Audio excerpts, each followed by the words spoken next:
আলহামদুলিল্লাহ। আমাদের প্রত্যেকেরই একটা জরুরত আছে, যেমন প্রস্রাব পায়খানা। তো এই প্রস্রাব পায়খানারও কিছু আদব কায়দা রয়েছে এবং সব দিকে ফিরে ইস্তিনজা করা যায় না। তো পাঁচ দিকে ফিরিয়ে ইস্তিনজা করা নিষেধ। পাঁচ দিকে ফিরিয়ে ইস্তিনজা করা নিষেধ। কেবলার দিকে মুখ করিয়া এবং কেবলার দিকে পিঠ করিয়া। কেবলার দিকে মুখ করে প্রস্রাব পায়খানা করা যাবে না এবং পিঠ করেও প্রস্রাব পায়খানা করা যাবে না। কেবলার দিকে মুখ করিয়া, কেবলার দিকে পিঠ করিয়া, চন্দ্র দিকে মুখ করিয়া।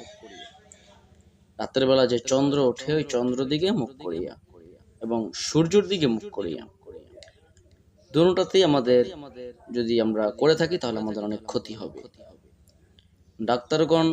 ডক্টরগণ এই বিষয়ে রিসার্চ করে বলছেন, চন্দ্র সূর্য দিকে মুখ করে যদি প্রস্রাব পায়খানা করে শরীরের জন্য ক্ষতি, এবং পূর্বাল বাতাসের দিকে মুখ করিয়া ইস্তিনজা করা নিষেধ।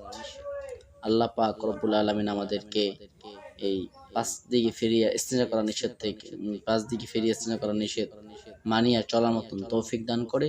সকলে বলি আমিন। ওয়া আখিরু দাওয়ানা আলহামদুলিল্লাহি রাব্বিল আলামিন। আসসালামু আলাইকুম ওয়া রাহমাতুল্লাহি ওয়া বারাকাতুহু।